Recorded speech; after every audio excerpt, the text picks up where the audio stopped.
abalamuzi babeera naffe tuwangala nabo balaba batu ba bulijjo ngaffe nga 14 Hajji agenda kudda mu kooti asimbibwe mu kooti ebimu ku byensuubire ebigenda okukolebwa bagenda kusaba beyiro okusaba omweyimirira awoze nga ava wabweru nga gwe mulamuzi ogenda kuta Hajji afulume ku kye mwakoze Hajjati mulabye ekiwandiiko kiraba nengeza okulaba n'omuntu asalira mujja leeta ebizibu mulinde wali awo twabike bulungi so kyekyo Nambwayo congratulations thank you Nambwayo tukuyozaayoza olw'okuba nti wafunye obwetwaze mu makaago oli ku YouTube channel agaliwo tuula kalira emboozi egw'amakerenda omuwagizi wa ttiimu ya Arsenal yasse omuwagizi wa ttiimu ya Man U.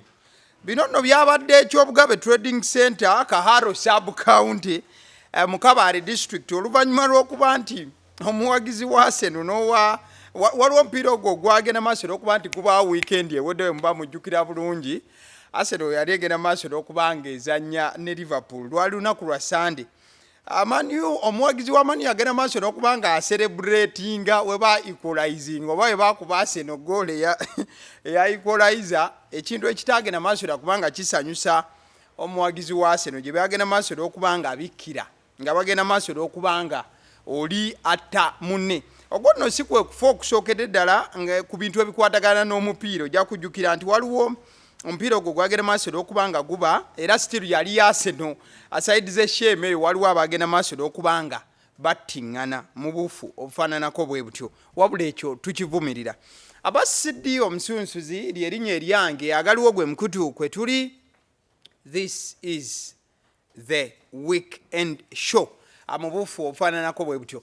Ku seeti ninako omuntu goyinza okuba nti obadde tolabaalaba ku seeti eno gwe mulundi gwo ogusookedde ddala but tumenemo egy'okugenda maaso okuba nti zijja era yajja okuba nti asooka okubabuuzaako kansona Mutebi ate tujja kudde wa Benito Omuyudaaya usual suspect mu bufu obwo buuza ku mulabi tugambe ebigambo. Assalamu alaikum wa rahmatullahi wa barakatuh. Musije mutya basebo ne banyabo ndi muzukulu wa Gabunga na Mutebi Sumaila sanyusa okubeera wano sanyusa okubanga ngattako Amina Benito buuza ku mulabi.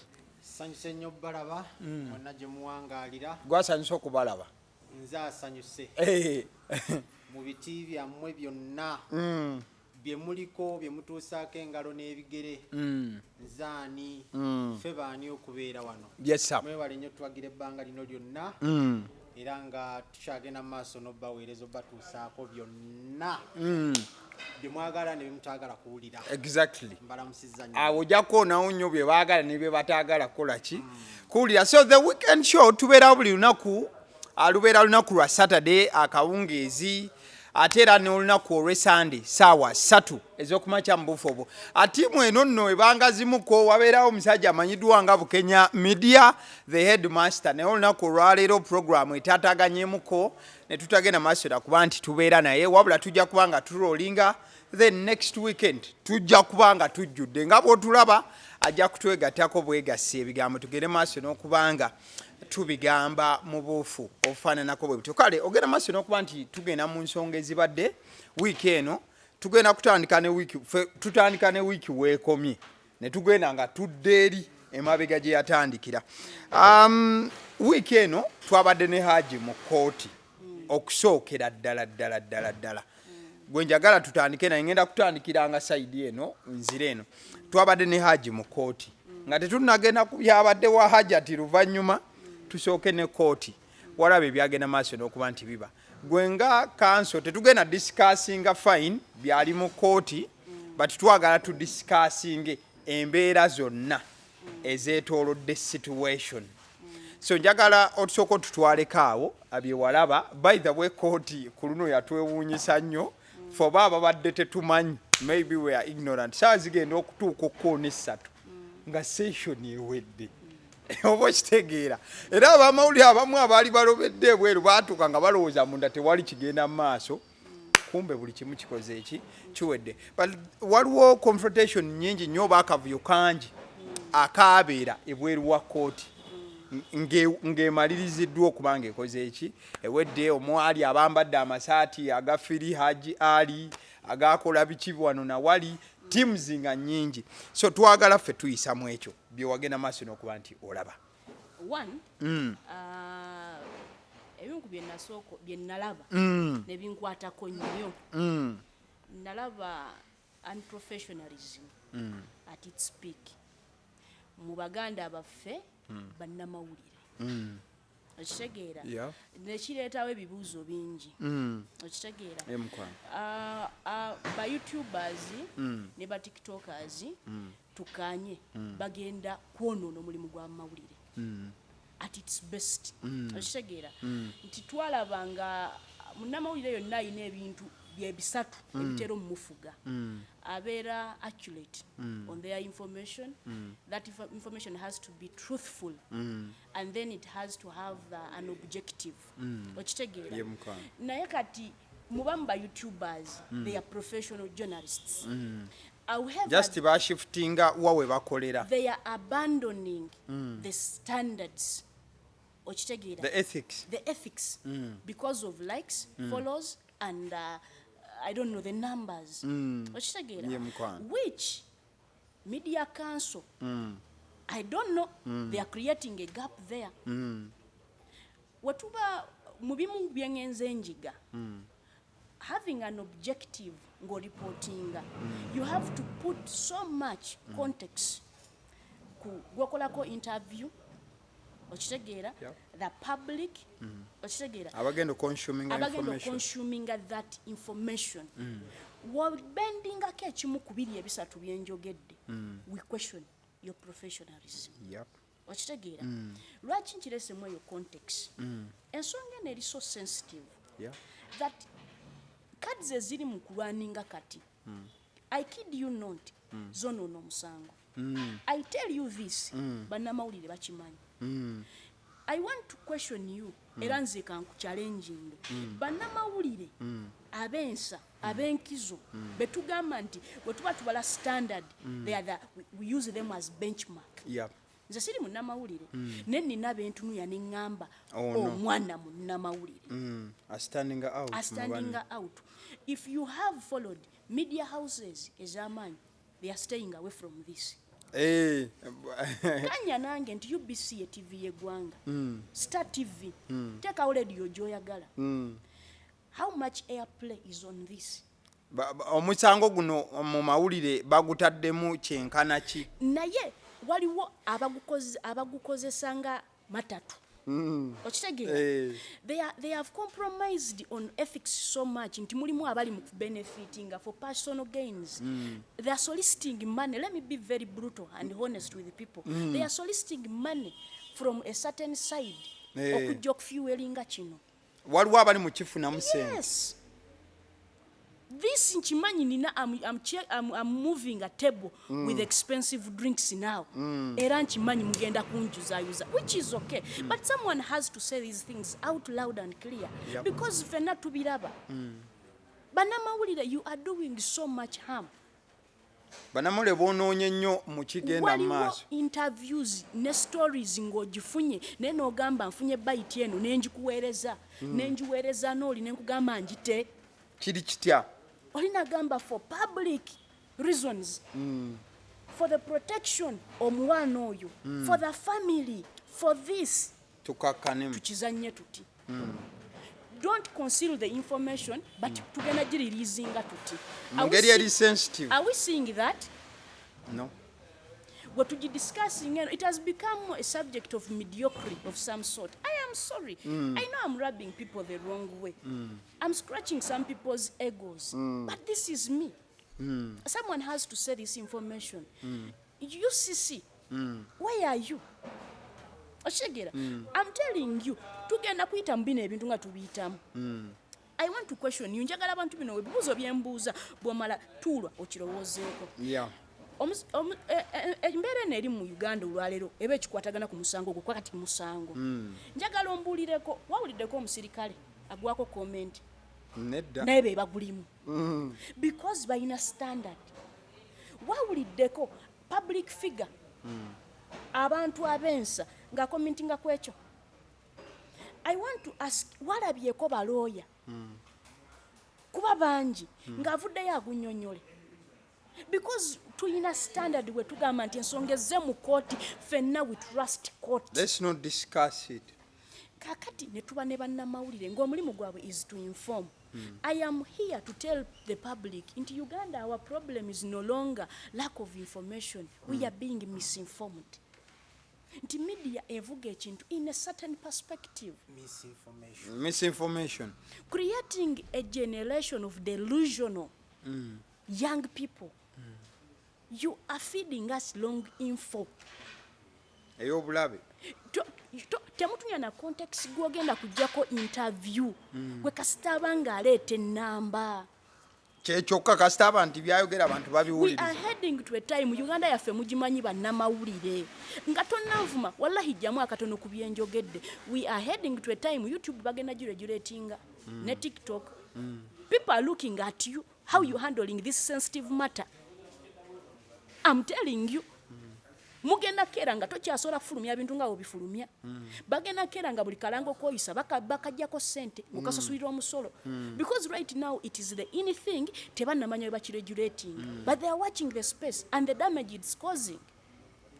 There is a young girl. Be as it may, waliwo omwana, she's a victim of circumstance. As if her family has failed to raise her properly and to protect her, then it comes back to us as a public. Okitegeera? Yeah. Ndebe bannamawulire nga bavuddeyo buli muntu alina statement naye balinze beŋŋamba bannamawulire abakyali ku standards zaabwe. Ngenda kuwa example. Nze kubamu benkakasa nti bakoze stories mu nsi muno ne tutya n'okutya n'omera n'olutiko. Waliwo omwami bamuyita Serwanja. Okitegeera? Yeah. Akoze stories. Mwamulabiko ng'ali ku bintu bino. Sinamulaba. Oba mukyemugamba ta following. They are in the know, but they are giving space bagamba kiragawa. How did it start? Do you see the danger we are heading to?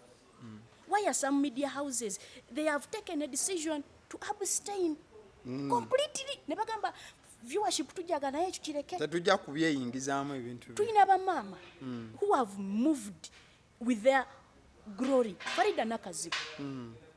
Mama mukugu. Naye because alina standard agambe kyekintu mukikutte bubi. She's staying away. The likes of owekitiibwa Andrew Kyamagero. Okitegeera waliwo kye bayita standard. Ate omuntu wabeera nga amaintains that standard tokikyawa. Kiriza nti bambi eneekwata gye yeekwatamu. Professionally they tick the box. Yep. And so many. But to my list kankomaawo. All right. Because newe n'abamalayo tekijja kujjawo point gye njogerako. Okay. Professional etiquettes are wanting. So to you it is professionalism ye yasize okutiza n'olaba nga it is draining. Nga ntidde. I got scared. Nengamba bannamawulire kiki kye mutukola. I know everyone is kati munnamawulire because everyone abaana balina better phones, better everything. Information But then again, education waliwo ekyo kikufula munnamawulire no standing out. Mbabulireko bino ebintu tunabikolera emyaka. Even the way I speak, even the way I am seated on the camera, munnamawulire atula n'agamba even her posturing is wrong, her voice is checking, she's not trained enough. Yep. Si munnamawulire. Okitegeera ng'alabibula bi-interview n'agamba she needs to Do this and this. because they are trained. Munnamawulire amanyi when to wait. Kakati kamba malirize. Mugenda kujja mu you going to attack me. Namutabi, whatever you're saying holds water, but look here, we have freedom of expression. I want to tell you this, and let me be on record. Freedom of expression has limitation. It has bars. It is not absolute. Freedom of speech and expression can be taken away. Eddembe lye ly'okweyogera lisobola okuggyibwako essaawa at a yonna. certain point. For example, when issues of national security are at hand. Okitegeera, when we are talking about public health, public safety, bwe bibanga it's about discretion and secrecy of the public. I am telling you, your freedom of expression becomes secondary. Ejja luvannyuma ebyeddembe lyo So ly'okweyogera. whatever you are doing as a journalist, because nkimanyi abasinga ba YouTuber ababadde ku kooti muli bannamawulire abaatongozebwa you subscribe okitegeera mwasayininga amateeka gano guys laga enjawulo yo nga munnamawulire ne woba okwata bukwasi kamera bwe tuba tulina disqualifications of an editor what of you alabibwa ensi yonna your professors are embarrassed to call you their students because of how you handle you're yourself handling. now. The thing is losing direction, and guess what? It is you who ought to shape it. Mulaba ensi gye mugitwera, mulaba gye mututwala. All right, kale akanzireke wa Benito. Strictly court embeera gye walaba yagenda maaso n'okuba nti ebaawo olunaku olwo Hajji aleeteddwa omulundi gw'ogusoose nekintu akyandulinze ye nga kanso gw'oli waddembe okutambula sayidi eyo mu ngeri yo yakitutte ina professional we endaba gye walabamu ebintu Hajji ng'atuuse n'oluvannyuma nga afulumye na byonna. Ensonga eno nagezaako nnyo okugyebalama. Omanyiza buli wendaba ensonga ng'eva mu maka I call it closed door actions. Yankubye Ebeera ya indo yaninyeeko tampa mmere nsoboka n'eninda si papa tosaayo kikyo waliwo bino byetubeera wano ku kiraabu n'amupaca oluyika video ne kasatulatinga ebyo bisobola byogerako kubanga you have evidence. Yes. Kyekiri ekyasooka musoose ne mubeera ku saidi ne musheyaringa ebifaananyi by'omuntu awo ne mubisheyaringa ekintu ekirala ne kigwawo ate ne muzaayo ebifaananyi by'omuntu oyo yennyini nga mugamba tukwetondedde. Okiraba ekintu ekyo. Yes, kati nze bwe ndaba in fact how she has tackled the issue is obwa unprofessionalism obwo abantu twagala nnyo views abantu views osanga omuvubuka nga buli vidiyo eyakagwako agirinako reaction buli vidiyo eyakagwawo eba yakagwawo etebaba najjayo kamera n'atandika okwogera nali mbuuzaako mukwano gwange bano abaana ebiseera babijjawa kuba nze nakigezaako ne kigaana okiraba. So ebintu ebiri closed doors ebya family nga biva munda musajja agambye bwati mukyala we agambye bwati omwana abaana bagambye bwe bati ebyo olina okubeera very careful. Era olaba nga abantu abali profession ennyo ng'era bwagambye teri yadde naye nga tubiraba kuba eno ensi it is social media tuconnectingwa by social media Facebook mpozi buli omu ali ku zi app zino ensonga zonna tuba tuziraba era kyobola abantu abamu balina this thinking nti oba social media egenda replacinga TV naki kubanga you're almost working with a mobile phone every second you can access information. Yeah, you're working with a TV in your hand. So ebintu byonna babiraba naye ebintu ebyo bikyuka Katolo bw'amalimu yagamba mbu omuntu saawa yonna akyuka n'embeera yonna saawa yonna ekyuka kati gw'ovuddeyo ate twagala nnyo okulaga abantu nti nze abimanyi n'okituulamu wakati n'obeera awo buli wekibadde kamera yo erina osooka mu maaso wano n'otwapudatinga live at the court n'obeera awo ne tulaba n'otu kabaka akavaawo n'ogyetunuzaamu akati ekibadde wano ndowooza mukiraba ng'oyagala otulowoozese nti omanyi nnyo but ensonga gy'oyogerako ya munda nnyo tewaliyo tewakola ki so bwetuuka negenda mu kooti nze tulina okulinda kiki ekibeerayo mu kooti kubanga balooya babeerayo bali investigative nnyo bazuula kino kiki kino kyabadde kitya side eri neereeta neeno neereeta ne bannamawulire nandibadde ndowooza nti andibadde investigative journalists obuzibu obuliwo nti si buli omu nti ali investigative omanyifu aba social media information goba ng'osobola okwogera oyasama bwasami ng'ekyo kiyitawo so kyeyo kyabadde olaba wali ate bannange Haji amuyise sweetheart ate sweetheart ako akagambo kankyankalanya awe enduulu neevuga kavuyo ne kabeeraawo oli bwatu updatinga okiraba so nze ndowooza twandirinzeeko kuba muyinza okufuna surprise kubijja mu maaso nga byonna bye mwali muwagira social media army byonna byali bikyamu. Okay, kale nga tuvudde awo njagala ensonga ya Hajjati ne Haji tugimalirize omulundi gumu. Waliwo akatambi akafulumye abamu bwedda babikwatana live ekintu ekyakutte ku bangi na buli eyabadde n'ababadde ne ttiimu ate ne zisooka oba ttiimu ne ziddako ebbali ne tugendako mu buntu humanity. Hajjati aze mu kibuga okukola emirimu gy'oba okukola kyonna ekyadde kimuleese n'agwa mu ambushi y'abavubuka abamuleese nga keewaze mukazi wattu n'atuuka ekiseera nga yeekuba ku musirikale oba basirikali basobole okubeera nti bamutaasa ekibambulira. Wabula nga ate tukimanyi bulungi nti emisango giri mu kooti. Tutandise okufuna judgment as early as possible. Era abantu mu taking sides batandise okwekolera judgment ezaabwe. No, we are not receiving any judgment whatsoever. Let's be clear on certain things. That was a reaction from an organized, uncalled kashacha of a group. Ojja tuddizaako mu Luganda. Kibiina eky'abantu abatali bansa. Okitegeera? Naye ng'ate bakirizibwa okukola nga bwe baakoze. Kasita ky'oba okola tekinyigiriza ddembe lya muntu mulala. You have so much as your rights. But remember this, with every right there comes a responsibility. So these things are directly proportional and they apply on the same platform. So gwe buli olowooza nti olina eddembe era tegeera nti olina obuvunaanyizibwa. Nvumirira ne sekuvumirira ekikola ekyakoleddwa ku luguudo lwa Nassa Road ku Hajjati.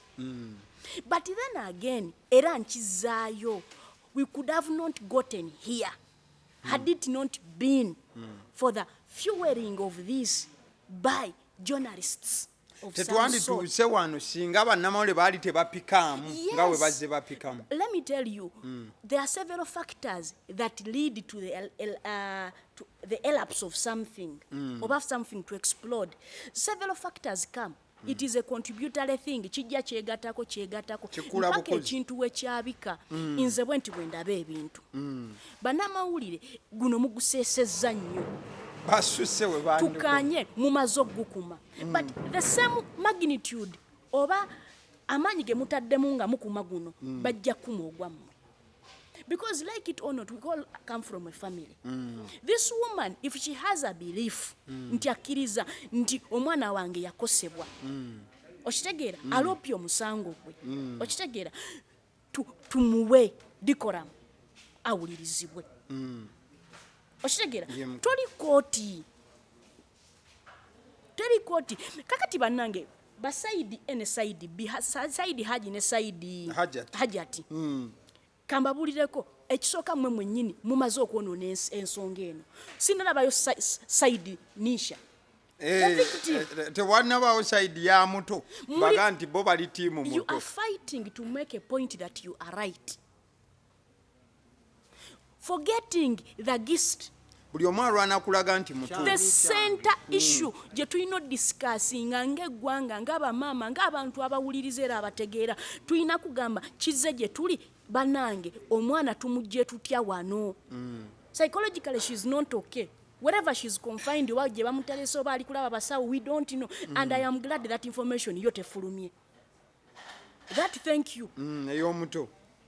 Then again nze mba n'ebibuuzo eva era mujja kumala mu mpite question bank naye oyo n'ebibuuzo bye. Nze ekibuuzo kyange ekigenda okusooka mmwe abali ku kweyisa nga bwe mweyisa abaagala okukakasa ensi nti Haji mutuufu gw'olaba bye mukola bigattako oba biyamba Haji okufuluma.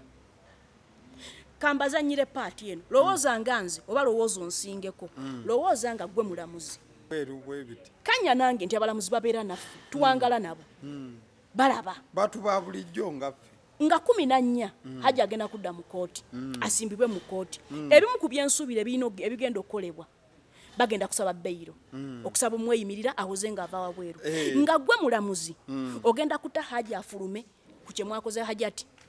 Damu ansi buli woteefumintiriza oleeta obuzibu ne wanaaba n'ebisaanyizo byonna kanya nange nti omulamuzi agenda gamba no omusajja ono asobola oyimirira ku insecurity eragiddwa Hajjati. Waliwo n'abagamba Haji Fulumo ojja tutegeera tunaamuwa obutwa mu mmere Haji Fuluma nze nja kulinnya because mubiwandise ku media kuliko eyagambye nze ogw'omusango ngujjayo ne mumuwa obutwa ate naye nga bwalowooza bwebiri ekitegeeza ati asobolera ddala okukikola. Kakati omulamuzi agenda otuula muno nga musabye beyiro munansonyiwa seefuula mugezi w'obeera gwe otahaji oba mugamba gwoze ng'ova munda ekyo kibuuzo. Kakati nzira ku sayidi y'abagamba nti Hajjati mutuufu. Kati bino bibuuzo njagala tulowooze gwali mu kawujja Hajjati ogattako ku bino bye tulaba ne mujjayo n'enkumbi mwazireese. Seriously waliwo kye bayita a masterminded crime. Okitegera omusango guno mwagutegeka. Kakati fe mu mateeka oba omaze tutandise otuwa challenge we are going to evaluate evidence nga tenatuuka na mu court. Kwekenneenya munansonyiwa nzikanya nammwe wallahi ate nze nzikanya njagala okuyiga naye bino bibuuzo byange nga bwe mbeera ewange. Abagamba nti guno omusango okufa n'obutanyagwa tugenda kuguwoza mpaka gye gukoma ku byokola ogattako abalese bikutwala ku buwanguzi. Mmwe abalina audio nga mutaakoze mwagala mbabulireko audio ezimu olw'okuba mwazitadde zigenda gaanibwa ku kooti ng'obujulizi kuba olwedde bamaze ozisaasaanye. Mbabulira because tulina AI how do we ascertain the quality and the substance nti teri tainted nti eno bya ddala bino bya AI yeyakagasegase. Nkimanyi ekituufu ngenda kunyiiza era waliwo byenjogera ng'essaawa zino waliwo agamba ave ku setting ondabe naye nga tonnandaba fumintiriza. The gist mbabulire bino bye mukola kyangu obujulizi okubula kyangu omusango okugobwa kyangu Haji okwettira mu kkomera oba abantu mukolako effujjo tunaaba tuzudde tewali ali safe. Kati medical report ze muli mu kusaba bayina zikuwa gwengaani atali musawo. Abantu amaanyi ge mwataddemu mwavudde ku gist muli ku bugagga. This among the so many factors because we are a generation that we can easily be lost. Tuvaako mangu media negamba ngenda bafeedinga kati batuwa konko dozi gye bakutte tata info oba mala digestinga kanunga gamba bawe oba mala eno live ng'oli atadde. Guys, for God's sake, I'm a mother. I agree. There is need for ABCD, but we are not handling this thing with the necessary precaution and attention it deserves. Ekintu kikutte bubi. Bubi nnyo. Si bubi nnyo. To the extreme. Era abantu abali mu office gawe mu mamotoka ab'ebitiibwa batula ne bagamba naye eno generation eri ready. Are they ready to take over? Nice. Bana abaana engeri gye beeyisamu nga they are too excited for God's sake. Bino ensonga gye balabanga yaabwe. Because believe me or not, nze kyasinzo ebisinga okunnuma mu bino ebintu. By the way, sigenda kudiscussinga bino bintu mu mateeka. Abantu nanoonya sijja because I have a duty somewhere. Yes. Ebimu ku mawulire bye mukoze. Mwebale nnyo mwebalire ddala basebo ne bannyabo. There is a generation broken. Eyo family newe tulirwana emyaka gyonna mwagisasutuludde. Buli kimu kyayonoonese. Ate ffe mu busiraamu, nze ndi musiraamu. W'omenyawo Oluganda. Ekyo ogenda ddiringa na Mungu. One on one. Okitegera? Mwamaze nisho oba awonye oba omusango baguwangudde, a generation has been broken. Kyavudde kati ne ku misango ne kidde eka mu family. Mwagisansuludde. Yes, kibadde kibi naye nga era kibadde wabaawo enkumaakuma. Olaba ne mu kooti waliwo ebintu n'omulamuzi n'agamba come to my chambers. Bino si bya lukale. To protect. Mujje twogere. At all cost we protect children. Ne waliwo bannamawulire nga ayagala na kuzuulanisha gy'abadde asomera ne class monitor amukoleko interview. ate tebagikola ku muganda we ng'alina mu uniform. Yep. All in the name of what?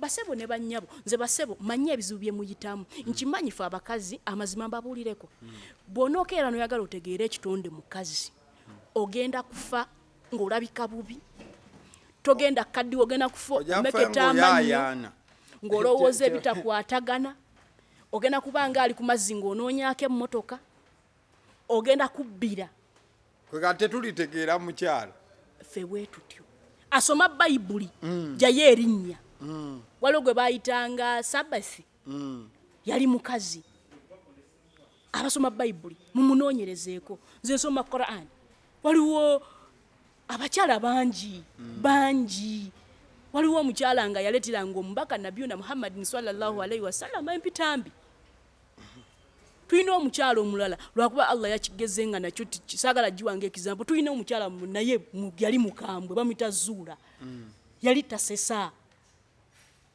okitegeera twalina Hindu amanyi Hindu yali mukazi mberejo bw'oba oyagala otegeera omukazi ofaanaganako profesa asolovinga math ng'asomesa art kale tubudeyo wakanso walabye Hajjati nga bamutwala kaguddeyo abaana sebo kamera bazikutte mu buli ango abali waggulu ku bizimbe abakuwa eriyo view Hajjati nga bamutwala kewaze no olutalo walunaggwa lutya wannange ne side eri eyinza reactinga kale we are just imagining nti side eya reactinze yeri nice tetwagala gamba nti yeri naye olwedde abamu bamaze dde ossala omusango olwedde era owuliriza n'ebigambo bwedde biwerekereza Hajjati ono nga mukambwe ayimbudde abajambula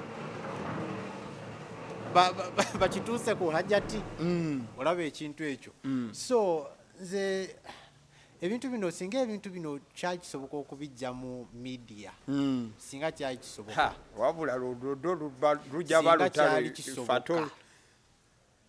kubanga maama ate fe abatalina na certificate yadde operating ati ba social media tolagaawo yadde ka document bwe kati naye ng'olina following bwaguuga terabwangako olina following nga bw'onoonya official pages eza media official media houses zetulina nga they are so down ng'amaanyi g'olina obakuba emirundi musanvu olaba individio ng'alina amaanyi mangi okusinga ka TV akalamba akali official so eyo yensi gye tutambuliramu but I'm looking for that generation nakyogerako ne ku luli generation nga we use more of our logic than feelings nga tukozesa nnyo amagezi abantu bakozesa nnyo feeling zaabwe kyobola banjagala nnyo ba analysts people don't get analysts bagamba lwaki abeera mu makati tali eno tali eri no yaba atakolinga nsonga what is the right thing kiki ekituufu ekiriwo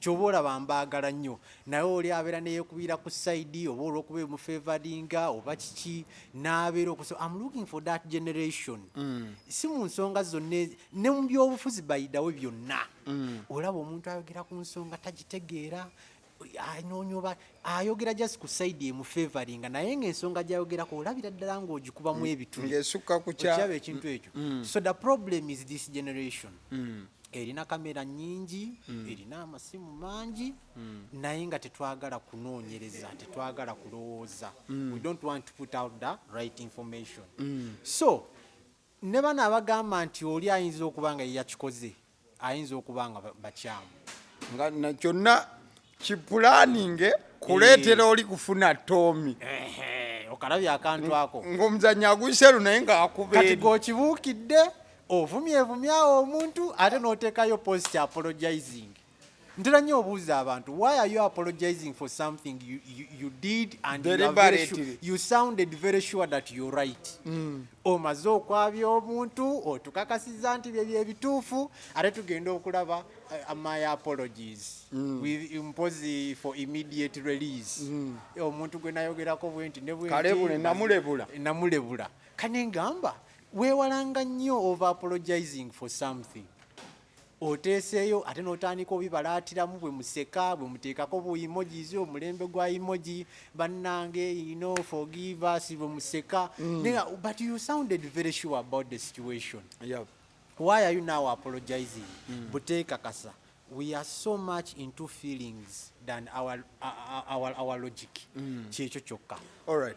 Kale abo tuba tuvuddeyo eyo twabadde mu wiiki erimu twava n'emmwanyi nejjanga etambula paka mu wiiki eno emmwanyi yabadde ng'ekakanamuko ow'ekitiibwa Katikkiro awo yabadde ku Luwalo e Bulange waliwo amasaza ag'enjawulo abaali bagenze maaso okuba nti nno batuusa Oluwalo mu buufu obwo yayogedde era mu bigambo bye twafunyemu obubaka situze kubiteesaako bigambo bya Katikkiro but byabadde bisimbye sira still ku mmwanyi ebigambo bye ng'agenda maaso n'okubanga addressinga n'agamba nti speaker yamuweerezaako obubaka mu buufu obwo era n'amugamba mukama wange nedda ebigambo abantu bo baabitwala bulala sibeerangako awo n'entyoboola Buganda oba mu mbeera eyo wabula Oweekitiibwa Katikkiro yagambye bwe muba mutandise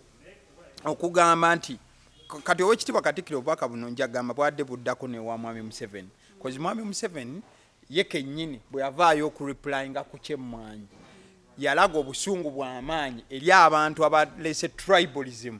Oweekitiibwa Katikkiro yabuuzizza ekibuuzo nti bwe mugamba nti tulese tribalism bino ebintu ani yabitandika ani eyawulirwa ayogera bino byonna iffe bwe mugamba nti tubireese oba nali naawe wano you were very bitter era waliwo abanyiiga nnyo olw'engeri gye wa addressing ensonga y'emmwanyi you were very objective people appreciated but abalala ate ne banyiiga bunyiizi dakika 2-3 awo tuveewo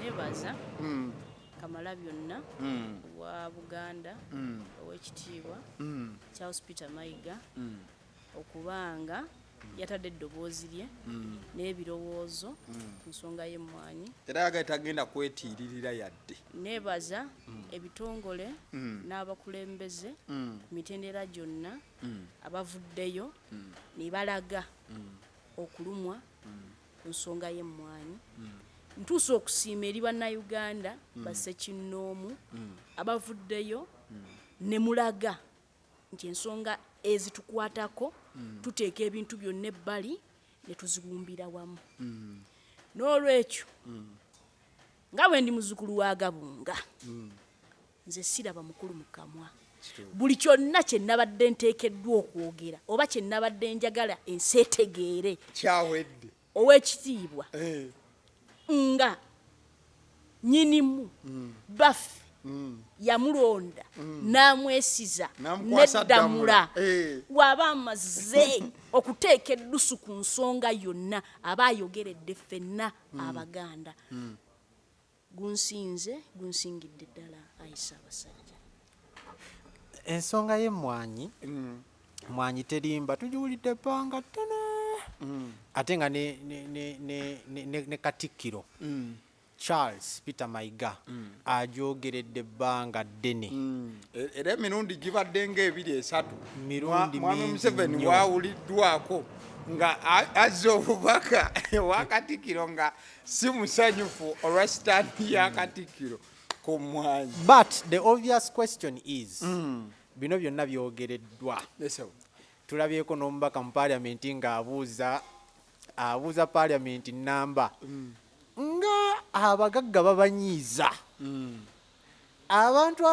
abantu okugaggawala nga kibanyiiza n'akiddamu emirundi nga ng'okizeemu emirundi emeka omuntu wagaggawala nga munyiiga nnyo lwa mmwanyi ng'abuuza and the biggest question in the house eri bweti ti ekitongole kyonna we kiba nga kibadde kigenda mu maaso tekiri mu mabanja ne babalaga ezo percentage zonna nti wabanga exports katugeze nti ku buli mwakola more than 5% kuno ne mukola 6 ne sente nga kikula kati gwe bw'ovaayo ate n'ogamba nti otaking over ng'olinga alaga nti oba kiremereddwa kati oli aba yeebuuza otaking over kyaki nga kibadde kigenda mu maaso assessment yavuddewa That is the biggest question. Kyokka abantu kye baagala okutegeera.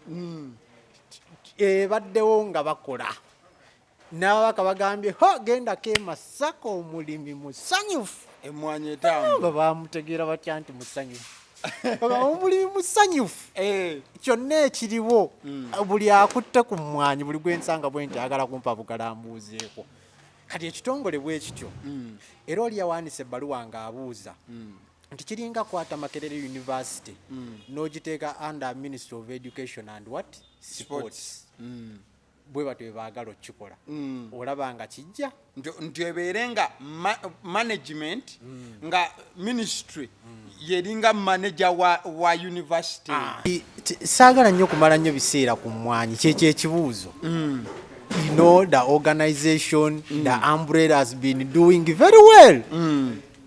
Oli n'alyoka ajja ng'alinga ga ate nze bwe naagira bwe nti ng'olinga agamba nti oba kibadde tekigenda mu maaso kati oli kyabuuza nti lwaki why do you want to take over? Nsonga ki ebaleetera okwagala? Kubanga tebaba banja tekiri nti oba babadde bakola beeyimiriddewo bulungi ne Katikkiro abadde akyogerako history amuwadde bulungi nga we baatandika. Kati kyekyo ekibuuzo kyokka ekiri mu house. Era ke akavuyo akaliwo balwana bagamba nedda. Side emu egamba don't take over. Uganda Coffee what? Development Authority. Yeah, Development Authority. Kyokka ekiriwo. Alright. Kale, thank you so much. Tukomewo ewa kanso njakudde wa Benito. Twabadde awo. Omwana omuwala Anna Mary Nambwayo oba Mary Nambwayo Muninkini oba yali oba n'abeera owa Suuna Ben yagenze maaso n'okuba nti akuba bulatti ng'omusezi agula essowaani olw'ensonga waliwo ekiwandiiko ekya kooti oba court order eyagenze maaso n'okuba ng'eyita ng'emuwa ebbeetu gye yagalire mu maka gaabwe ye ne Suuna Ben kuba yebbanga lyonna agaya maka gaffe talina buzibu wabula kooti okusinziira ku Oweekitiibwa erinnya sijja dikootinga Oweekitiibwa yagenze maaso n'okuba nga wandika n'agamba tayagala kuddamu kulaba muntu wa Suuna Ben asaalimbira mu maka gali yadde Suuna Ben okubaako ekintu kyaddamu okuwandiika okola kyokuzimba ku ttaka wadde activity yonna wadde okuliizinga kurentinga kola ki era ne bagamba Nambwayo wabbeetu okweyagalira ewaka nga bw'ayagala ave mu fuleeri bwaddamu eno bwadigida bwadde eno wadde essanyu lyadde ly'amaanyi naye ate gwe okusinza bwe nkuuliddeko olabika nga ate gwe ataasanyuse. Munange buli muntu yenna waba afunye ekirungi tumusanyukirako era tumujagulizaako. Society kyebe tusuubiramu tuli wamu. Njozaayoza mukyala munnange Mary Nambwayo okutuuka ku buwanguzi obwo si kya bulijjo naye mulimu ebintu naddala ensonga nga za family nga you cannot win or lose. We win together or we lose together. Segeza Nambwayo waba musanyufu ne Suuna Ben gyali essanyu limutta. Ekyo gwa kitaddewo kansikiye ku bigambo byange. Well, ku kiwandiiko kyenalabyeko nga kitambula omusango guli Nambwayo versus applicant ye Nambwayo ate versus Suuna Ben. Ye yabadde respondent. Respondent. Yeah. Ochinako, I normally want to quote people's names right. Nkutereka Kandabe wano. Yes, Suuna Ben was the respondent. Thank you. You got and this interim order ya signingiddwako ennaku z'omwezi 3 omwezi gwa October mwaka 2024. Howardship Kagodo Ntende Samuel. Yeah, his worship Kagoda Ntende Samuel M. Yeah, badenga atusa ruling eno obokusala. Kakati engeri gye gwamaze osalibwa eno temporary injunction engeri gye yamaze osalibwa awo nzikirizibwa gyogerako awo kati kakati kenzikirizibwa mu mateeka nti bwe kiba kimaze osalibwako oli waddembo kiwaako ebirowoozo eno y'endowooza yange a temporary injunction ebeera oteekayo application oba okusabako naye okuteekayo nga waliyo a main suit okitegeera ebiseera ebisinga application eno tugiteekayo oba tugiteeka mu kooti ne tuteekamu okusaba kwaffe nga tusaba kooti ebeeko byeyimiriza oba to restrain injunction eyo nga tennaweebwa waliwo ebitunuulirwa si yeesoose ofuluma mu mwaka gwa 1985 Haji Kiyimba okitegeera yali avaasinga Katende bali mu nsonga nabo za ttaka ne balaga ebisaanyizo bya injunction temporary injunction biki bye tunaasinzirangako gigranting oba gigaana ekisookera ddala tutunuulira a prima facie case mu mateeka kwe kulaga nti omusango gwe waloopye eri gye mpise main suit gulimu ekinyusi gwa ddala oyina omukisa chance nti gunaayitamu kuba ekintu ekiba tekirina chances ze gulina yes probability tutunula tugamba gulimu ekinyusi ekyo ekinyusi bweba mwanyi omulamwa mwe guli mikisa ki egiriwo gw'okuyitamu okitegedde ekyo kimu kitunuulirwa then ekyokubiri tutunuulira nti singa baba tebagikuwadde onoosafaringa kye tuyita irreparable damages ebintu nga tetusobola biriyirira mu muwendo gwa ssente singa tuba tetutaddeewo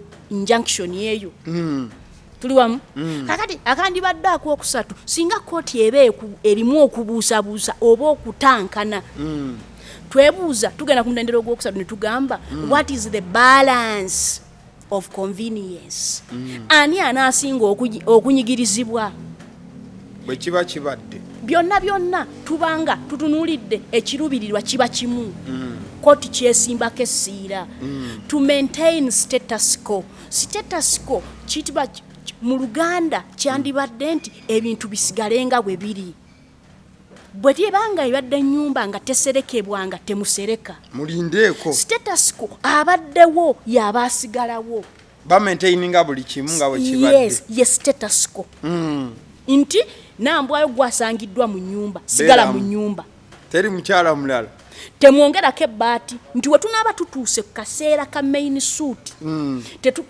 omusango tugutambuza bulambira nga tegukwatiddwako nti ennyumba tennaggwa kyekyo status quo kati it is a share nti ne bwe batuuka kubala babala ebyo byennyini nga tewali kigattiddwako yadde otolebwako kakati byebyo byonna kooti yatudde n'ebiteeka ku mizaani nga bwe mbikunnyonnyodde neeraba nga kigwanidde era nga kisaanidde Nambwayo asigale mu nnyumba ku lwaki Nambwayo alina abaana singa bamugobye mu nnyumba wandibaddewo okutataaganyizibwa nsonyiwamu ate yeetisse okitegeera ettu lyamugema bibye nennyiniryo sigenda kuyingira munda z'abantu sigenda kakasa kyesimanyi okitegedde engeri gyali nti ayina abaana ate asangiddwa mu maka ekituufu she would have been inconvenienced la most yandikoseddwa ennyo okitegeera then ne tudda ku kyokubiri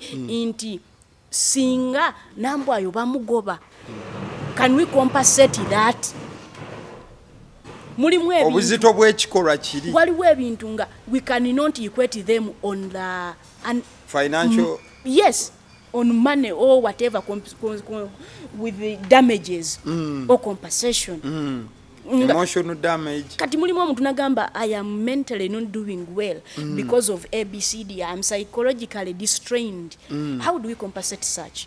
You can't. So all the factors that led to the granting of the temporary injunction they were in the favor of the applicant. byonna Nambwayo yagenza okutuuka omuwa ekipapula kino ng'agwanidde and the lawyers ought to have put that application. Then again katwina main suit guno okuba mupiira first half ewedde katugenda mu second half ase netukubyemu maniyo ejja kati ani aguve emabega kwabadde katebe tulinako Rashford ajja okitegeera yap Anthony ajja okweralikira kati kuli ku main suit awe wali omuzanyo mu kibya nga tugenze mu kibayita main suit nga we twebuuza wajja otya ku kyapa kali akasosa ani akute kati ewaddako wala akasose akanyonyodde bulungi nya tugenda mu main suit nga beebuuza ani nannyini ttaka second half tetujja ku bino okubeerawo obaddewo koti yakuwaawo era Suuna nkwegayirira byonna bikole togeza nofuna ba advisor notataganya ekiragiro kya kooti kuba bamwe ne ba girlfriend be tebaddamu okutalira ku ttaka lya awo banange court has discretion girlfriend wajjanga si ya musindisi oteka wali akapande ku gate don't come no girlfriend of Suuna Ben here 5 meters the other side kakati mu second half tugda okitegeera kati second half sikkirizibwa gidiscussingako tunakulaba ngewedde anatuwa full time analysis tugende ma Nambwayo agira abeera mu nyumba akasose mbadde sikamanyi okategedde abeera mwacha chanche petulinde wali Suuna Ben kwata tape measure tekawo bwoti 8 meters onkubirira eri essimu temugeza Suuna Ben ndi wano gyoli siriyo noonyeze eno side endala just maintaining that safe distance nsobola ogiyita safe distance abeerere eyo ddala just alinde wali wali wennyini wali wekigwera yes but you can also use some logic nti it has been the obvious thing ekyandibaddewo tusanzeemu Nambwayo abaddewo abadde bafumbu bagalana nemabegaawo baali baddinganye kati lwaki Nambwayo kikazi ate ono yeetisse na baby wall lwaki tukisindiikiriza kive mu nju that is the obvious waye Nambwayo asobola okudda ne mufumbira kikazi bw'okiraba ebiiso bwekigira bwekiti kigira kibeera mu nju kimami naye ngeri gye mwogeddeko mu second half awo wetulinda ebinajja tetutunabira kyenjogedde naye maama munnamasaka